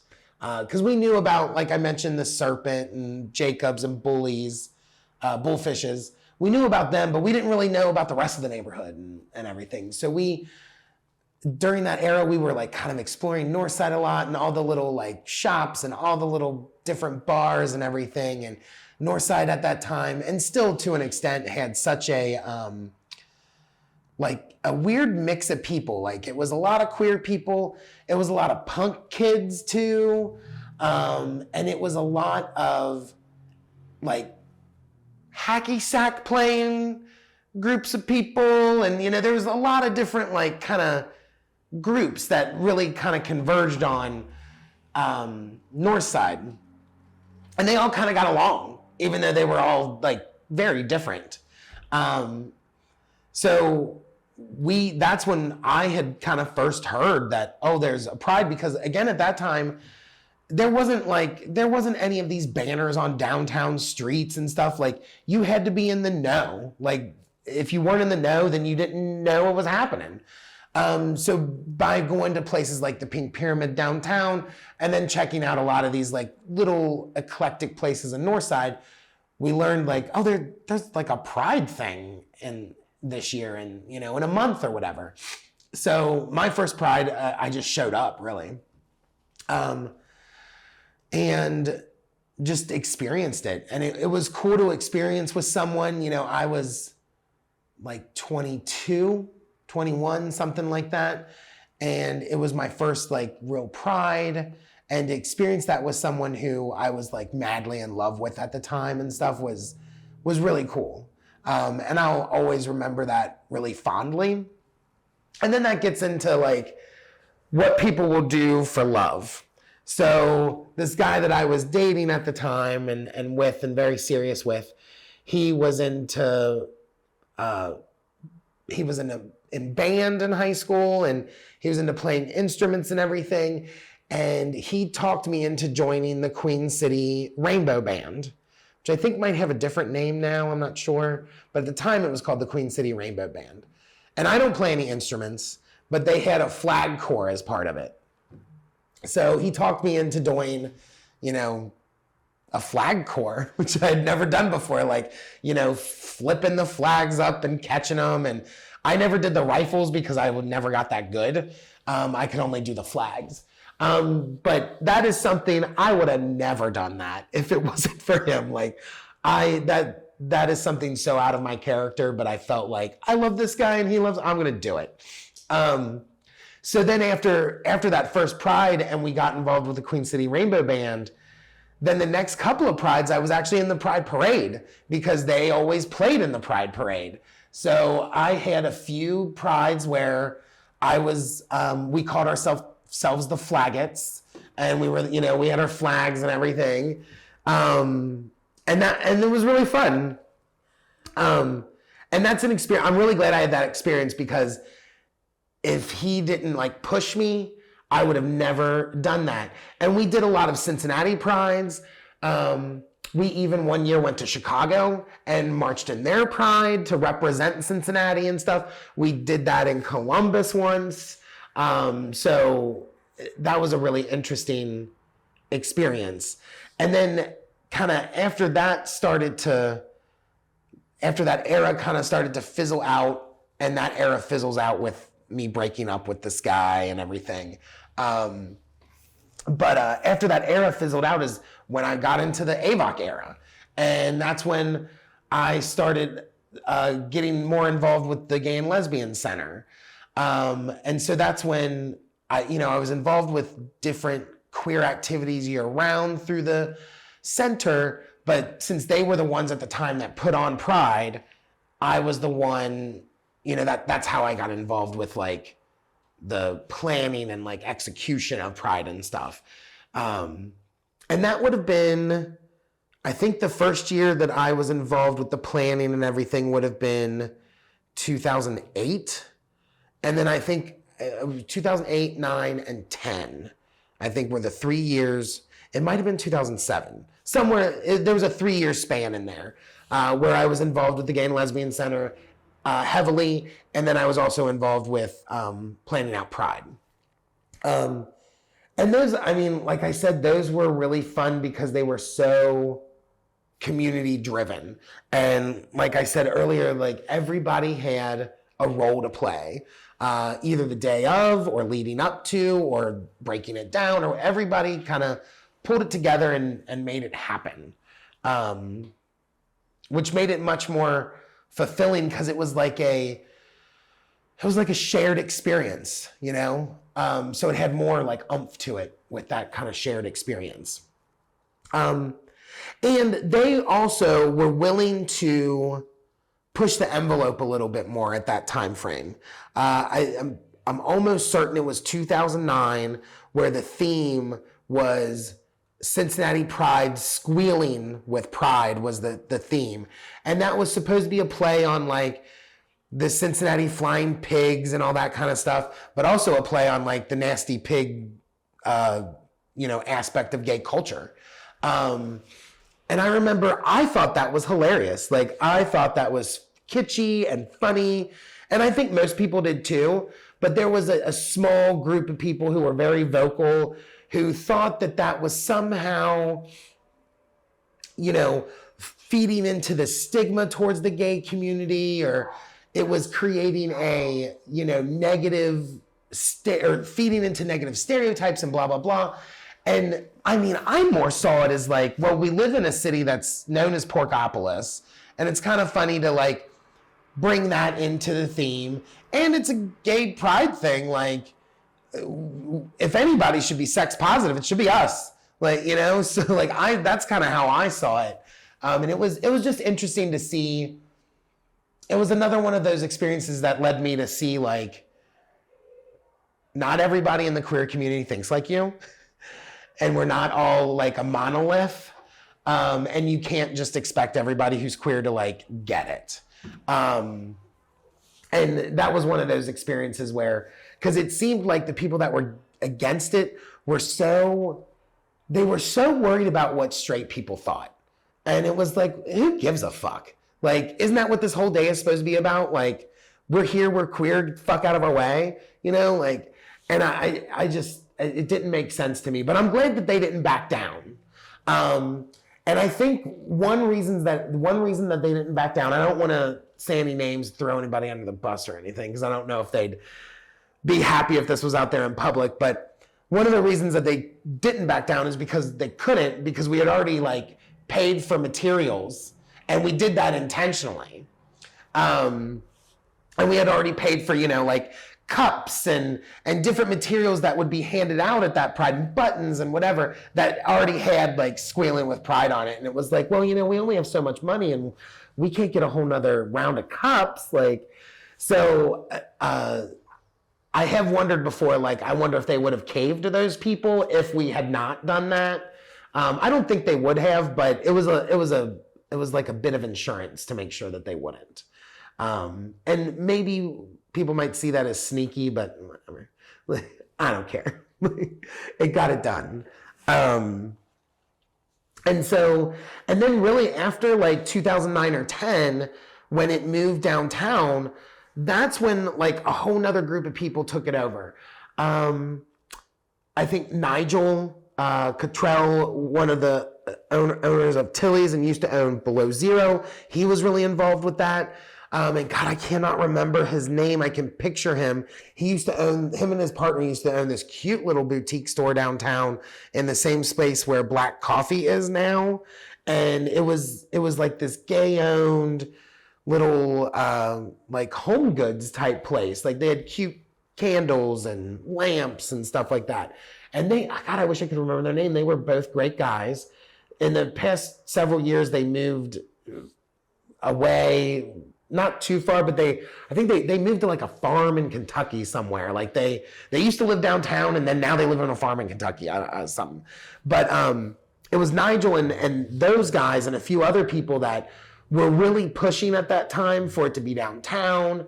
And there were a couple of people that had been involved with the planning for Northside that didn't want to see that happen. So there's a little friction and a little tension around that.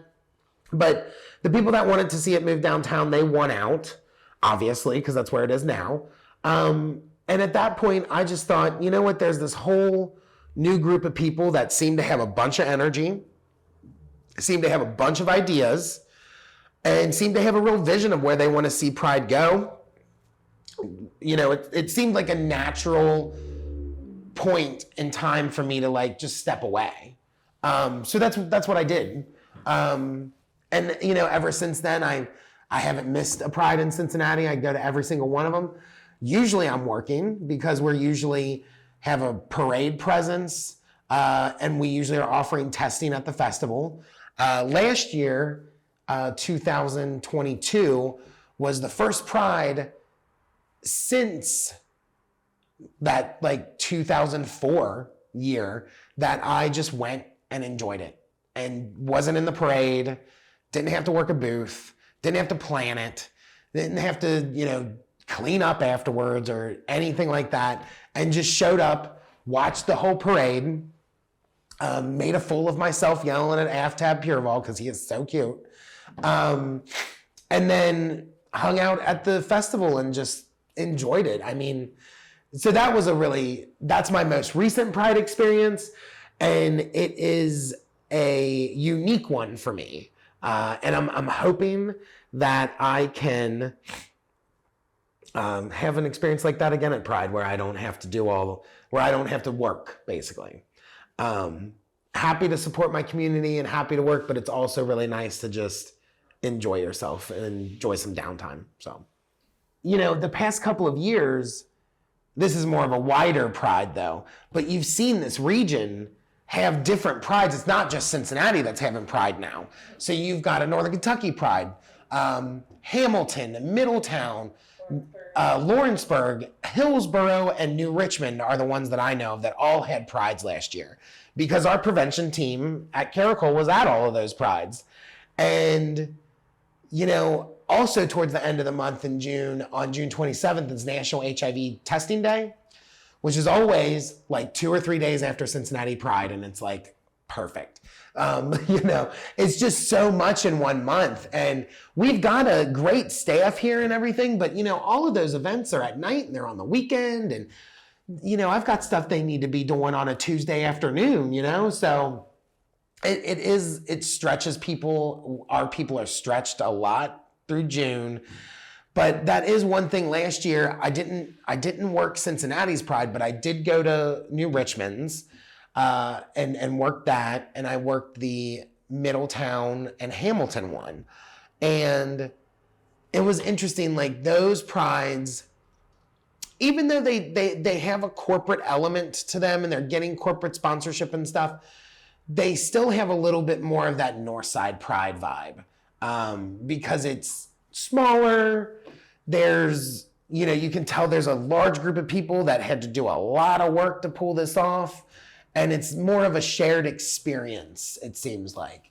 So I guess that means that, I like my Prides a little bit smaller. I mean, I went to, one of the biggest mistakes I ever made was I went to New York's 50th Pride.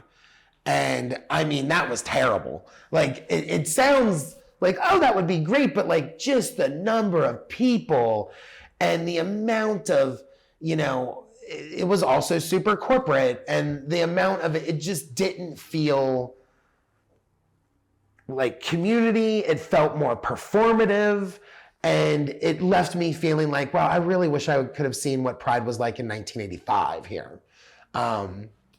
But, you know, everything evolves and everything changes, and it's nice to see, even with, you know, some of the changes that have happened that I'm not necessarily a huge fan of, it's still nice to see that, like, Cincinnati Pride is now one of the largest events that happens in this town every year. Like, it's up there as, it's up there with, like, the Taste and Oktoberfest. I mean, that's pretty impressive, especially for a town as, like, Irish as this town is. You look at St. Patrick's Day and the parade they had just a few weeks for that, and it's sad. Like, real sad. So, you know, I think it really says something that a city like Cincinnati puts on such a big party. And I can say, if you would have asked me 20 years ago if that was going to be the case, I would have been like, hell no, there's just no way. So it's also been a pleasant surprise too. Yeah, 2015, I was working that Pride for Planned Parenthood at the time. And that was a fun one because we had a supporter or one of our volunteers or something had access to this giant rainbow flag that we got to, I mean, it was huge. It was almost like a block long. This thing was so giant. And before Pride that year, all the Planned Parenthood volunteers and staff and stuff, we got together with this flag in a big parking lot and like worked out our dance moves and how we were gonna like run around with it and like run under it and stuff and be entertaining, we thought, which was fun. But you know what, doing that for an entire parade route is like a lot of exercise, let's say. But in 2015, you know, that was was the day before Cincinnati Pride, on that Friday when the Supreme Court announced that, you know, gay marriage was legal and that case was connected and came out of Cincinnati, which, not just that case, if you go back into civil rights law, really, there's a long history of cases around free speech, around racial justice, and around queer rights that have all come from Cincinnati that have created case law. So the Oberfeller, I can never say his name right, but that decision was just like the latest in a long line of decisions that came out of Cincinnati. And I just say that to point out that a lot of people don't give Cincinnati the credit for the role that it has played in advocating and in moving this country forward. And we have played an integral role in that. But in 2015, I mean, it was really cool. I mean, CNN was there. Like, there was, you know, all of these news cameras.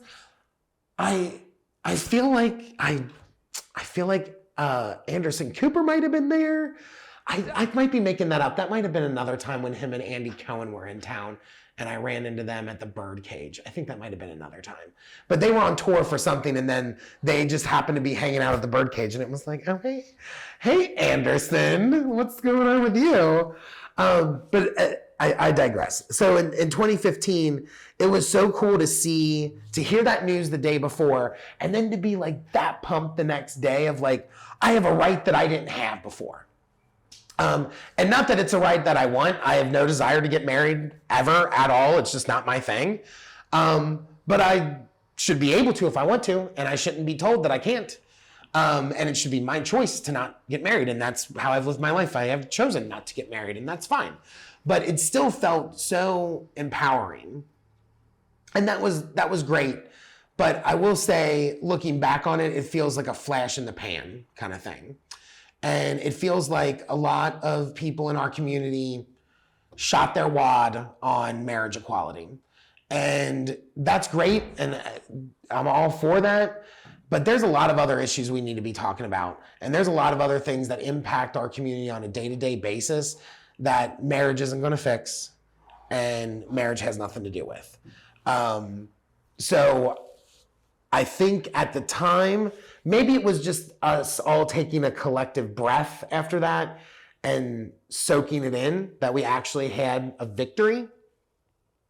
But after that, it seemed like a lot of people got complacent. And from that complacency, I think is what it's not what's led to, but it's something that happened in tandem. All of these things that have happened over the past several years that have led to where we are now, while all of those things were happening, our community was complacent. And now seeing what's happening with like reproductive rights and hearing, I have heard so many, especially gay men, say to me, they're coming after us next. Bitch, they've been coming after us. And there's no next here. And who us should be is also women. Like, we should be on the side of women as well. It's just another part where I see we really need to be locking hands together and like working together for all of this stuff. But yeah, I think now people are starting to see like marriage equality is great, but there's a lot of other work that needs to be done and a lot of really basic shit that needs to be done. I mean, you look at a state like Ohio, I feel perfectly safe and comfortable in who I am and my job and my housing and everything living in the city of Cincinnati. But if I lived in Claremont County or somewhere outside of the city, I don't have any protections. I have none. And same with like if you live across the river into Kentucky. Sure, Covington's like passed a fairness ordinance, but I hate to tell you, Kentucky is not a home rule state. That's just a piece of paper. That doesn't mean shit until the state passes it. At least in Ohio, it means a little bit something because Ohio legally is set up differently that a municipality like Cincinnati can pass those kinds of laws and they are legal and they have teeth to them. But just basic shit like that, people are still getting fired because they're queer. Like, this is where we need to be focused on. So 2015 was a great year and it felt like things were moving forward. But that the arc of history takes a while. And that was just a really good point in the arc of history. And I think there will be good points again, for sure. But we're in a period right now where we really need to like reevaluate and figure out how we're going to move forward.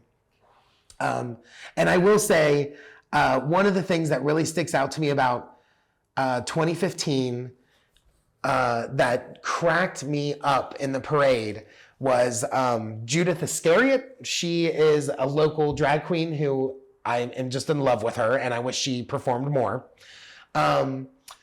But she, over the years, has been in the parade several times by herself, and she always has a message. And this is one of the reasons I really, really like her. She's very social justice minded, and she's outspoken, and I like that. And the year in 2015, because of marriage equality, she dressed herself up in drag, sat and went through the whole parade looking like an old woman, had glasses on and like a Sophia Petrillo looking like wig. And actually, I think that was probably her inspiration. She looked a lot like Sophia in the Golden Girls and how she was dressed. And she was in a little rascal and, like one of those motorized like wheelchairs, went through the whole parade like that. And then hanging off the back of her motorized wheelchair was a sign that said "Just Widowed" and had like those like cans stringed up, and then she had an urn and it was throwing out ashes. And that was her whole parade entry. And I thought, God, I love you. That's so funny. And she did it because of marriage equality and stuff, but like just looking at it from a different angle, you get marriage equality and you also get equality in widows or widowers, and you also get equality in divorce too. So it's how the world works. My ex, I remember we had owned a house together. We were married. We owned a house together. We lived together, but it was all before it was legal, and it got really ugly. And I had to get a lawyer, and we had to go through like arbitration and stuff because we were so financially intertwined. And that was really the only way to like have a clean separation. And I remember my lawyer looking me dead in the face and saying, this would be so much easier if you were married. And it took like everything for me to not like smack him across the face and be like, fuck you. Like, I know it would be easier because I could just get divorced then. I wouldn't have to go through an arbiter and pay for a lawyer. And like, I had to go through all of these different hoops that you wouldn't have otherwise had to go through. And yeah, that just, I'll never forget that because I just thought like, how insensitive are you? Like, come on. Yeah, like, yeah, right. Read the room. And he did not read it at all. I guess the only thing that I can think is just a story that I just thought of that I thought was funny. Again, I don't want to say people's name because I haven't talked to any of these people to be like, is it cool if I tell this story on camera about this experience we had together or whatever? But when Pride was still in Northside, there was always a handful of protesters that would show up. You know the type. They drive the big giant trucks with the balls hanging off of them and, have pencil dicks. So there'd always be a handful of them. I mean, I'm talking like 3 to 5 people, like, and they'd have some dumb sign that would quote something from the Bible, like incorrectly or whatever, just like, or have something misspelled or just like, ugh, okay, people. But one of my good friends, who is a little bit older than me, and at this time I would have been like in my late 20s, and he probably would have been around 40. So he's probably about 10 years older than I am. And it's been my experience that people who are homophobic are also racist, and vice versa. So this particular friend of mine is a black man, and he's a black gay man, and one of the prides, we just took it upon ourselves. We were walking by them, and he grabbed me really hard and started making out with me in front of these people. And we had never been, we had never hooked up. He wasn't a partner of mine or anything like that. We're just good friends. And, but we got real deep into that kiss and like real, like heavy petting and stuff, right? Like I'm talking like 5 feet away from these protesters. And you would have thought their heads exploded. The look on their face was classic. It was just classic. Like you could tell they were so upset and at the same time couldn't like believe what they were seeing. And it just warmed my heart so much. And I know it warmed his heart as well. And I, am still friends with him and I see him every once in a while and it's still something that we talk about. Like, you remember when we did that? And it's like, I sure do. That was so much fun. It really was. And I also think that they just like thought like we didn't know people could kiss like that or like, because those people I also think too probably have what I would deem as a very dull sex life. So even seeing someone kiss in public like that might be too much for them. But it was just really fun. And before we started kissing, they were screaming. One of them had a bullhorn and they were just saying stupid whatever. Nobody was paying attention to them. And as soon as we started kissing, they went silent. And it was just like they didn't know what to do. And then we just like skipped along. And we were definitely trying to be as like stereotypical, flouncy gay as we could. So I remember like holding his hand and we're like just skipping away and laughing. And it was very empowering to do that. A little petty, but it still felt really good. It felt really good. So, yeah.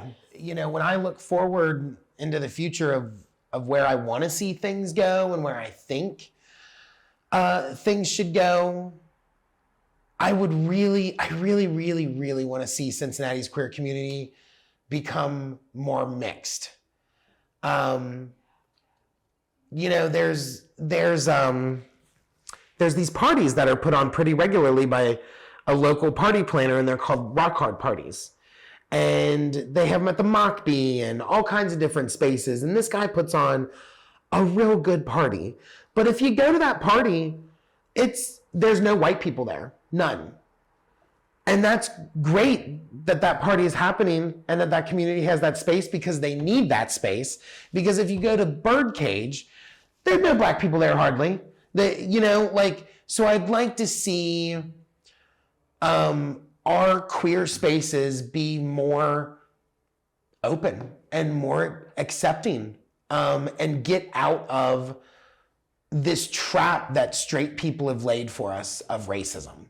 I mean, that is, I think, the number one thing I think we could benefit from. Another thing I'd like to see is, it's easy to click up. It's easy for people to get into their own cliques and stay with their own group and everything. And you might see the G never hang out with the L and the T never hang out with the G and whatever.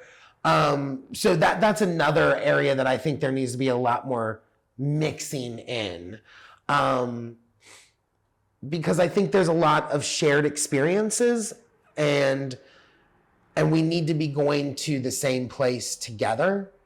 And I think you hear people say LGBTQ plus IA, whatever letters they want to use. I don't care what letters you use. I just call myself queer, because I feel like that is a bigger umbrella than just being a gay man.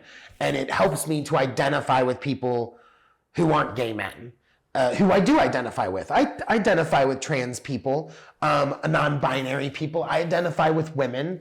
And I feel like using the term queer gets at that a little bit more. So I'd really, racially, and the alphabet soup really needs to mix it up a little bit more and not being in your corner so much. And I don't know where that comes from. I mean, I'm sure there's some historical things where that comes from. But I think we need to get past it. So that's what I would like to see. I'd also like to see, excuse me, I guess I'd like to see a lot of things, because I'd also like to see, but I'd also like to see a renaissance of gay spaces. I really would. I mean, don't get it twisted. I've used Grindr, I've used Growler, Scruff, whatever. Just like every other gay man, I've done online hookups before. It's part of being gay, in my opinion. But we've really lost something in the gay spaces. We don't have a queer restaurant anymore. There's only a few queer bars, and not that they all have to be bars, whatever they are, but having more spaces like that where people can convene and get to know one another. I would like to see a lot more of that, because I think we'd be a much stronger community if we really got to know each other and didn't just swipe left or right.